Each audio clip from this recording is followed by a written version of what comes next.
Hello all, welcome back. So we're going to look at Texas, but a band that sold over 40 million albums. The lead singer is so diverse, it's unbelievable. This song was a huge hit, but the album wasn't such a big hit. But there's a lot to talk about, so stick with me, guys, and we'll get into it. This is I Do What I Love Her.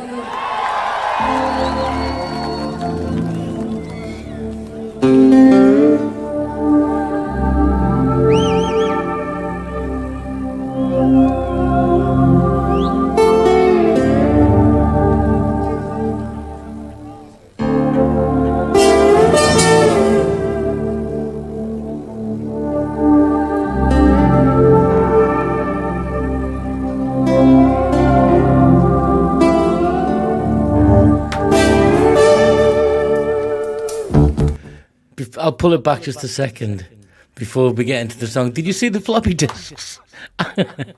Floppy disks, oh my God. Anyway, let's enjoy the song. I had to talk about that because I saw them on top of the synth there and there's floppy disks. Oh God. Anyway, the song, I Don't Want to Love Her, Texas from 1990.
These guys formed in 1986 in Glasgow. The name Texas is from the movie Paris, Texas, by Wim Wendorf. The name's difficult to pronounce. She's got a real connection to movies and soundtracks, and we can talk about that in a bit. The song was from their debut album, 1989, Southside. So this is from Van's Old School Music channel, and this is live in, looks like Landgraf, Holland, in 1990. So they were touring the single and the album, I suspect. Well, obviously. Big hit in the UK. It wasn't until later, and we'll talk about that in a bit, that they gained that sort of double, triple, 6 times platinum albums. But she's so intriguing when you dig into her, what she's done with her career and the band as a whole. But let's just keep enjoying the song. When it's me who's in the wrong, but you can't have it all. 'Cause I'm the one who's strong. I've already been back before. Once but never again. When the time will come, yeah, that's when you'll need me there. Oh, I don't want to love her.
caught everybody when this song came out, if you remember it. It had that opening intro, it's that slidey blues, sort of country slide intro. Then it hits that sort of pop rocky tune. She's got a lovely voice, beautiful voice, very clear, very powerful. And then it hits that intersection there where it's really got that sort of some ragtime blues going on with a bit of jazzy infusion going on, which was quite unusual in the time. In 1990, there was all sorts of bad music going on, trust me. And this was a breath of fresh air when I first heard it. What caught me was the guitar, then this sort of bridge here, the musical bridge. You couldn't really put your finger on it. It was fresh, it was vibrant, but they were very talented to write this and put that musical arrangement in, because it wasn't common. It was really, really not unique, but it was a good, distinct sound, driving bass. But the song itself is cool, and what she's gone on to do with various different people, and I'll tell you about some of them, is kind of a testament to her passion for music and the band itself. Let's hear the rest of the song. Stick with me and we'll talk a little bit about who she's performed with and what she's done and what the band have done overall since 1986 and still going. Speak to you in a minute, guys. Let's enjoy the rest of it.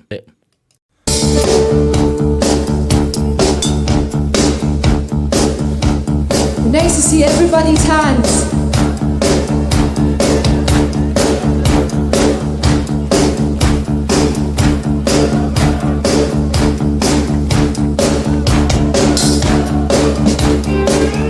I just need a friend.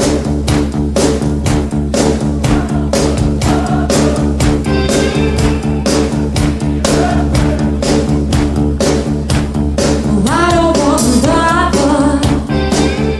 I just need a friend. Now the time to recover. Now that I know it wasn't love. You don't even care with what I'm saying. You don't even think what you're doing. All you see is what you wanted to be. There's just no room left for me. Oh, I don't want another. I just need a friend. And now the time to recover. Now that I know it wasn't love.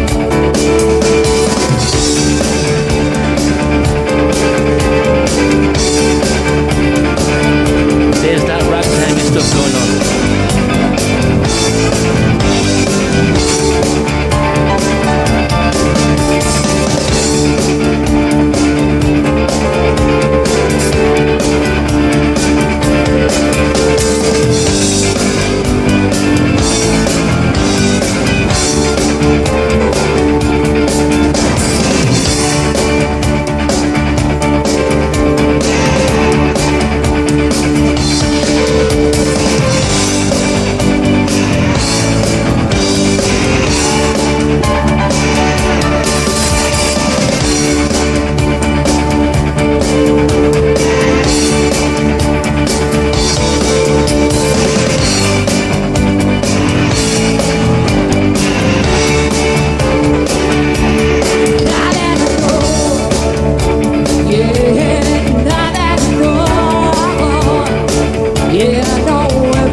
I would argue that's their catchiest but not their best song. But here's a band that you've put on the same stage and line up with the Wu-Tang Clan. She's sung on a Rammenstein, guest vocalist on a Rammenstein album. What? She's done solo work and supported Paul McCartney tour. They've sold over 40 million albums. The band, I think it was Andy McElhone and her, Charlene Spiteri, they formed the band in 86. He'd come over from Hipsway and Altered Images, which was Claire Grogan's band, which were cool. I don't know if Claire Grogan's still going. The Movie Connection, she's sung soundtracks on different She's covered and sung musical soundtracks quite a lot.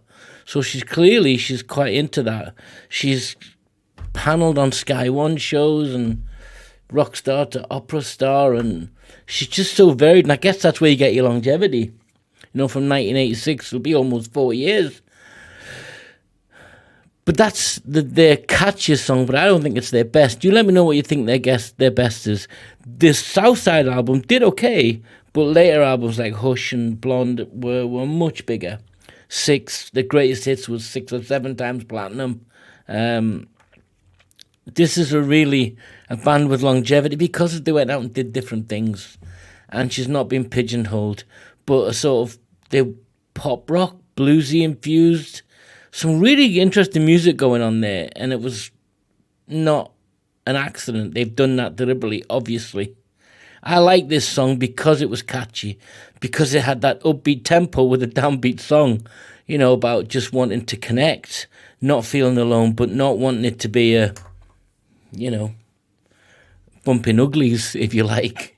She's singing about not wanting to bump uglies, wanting a human connection.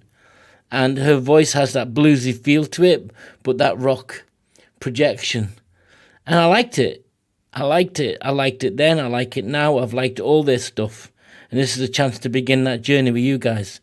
Tell me what you want from Texas, Charlene Spiteri, Altered Images. I'm all up for it, guys.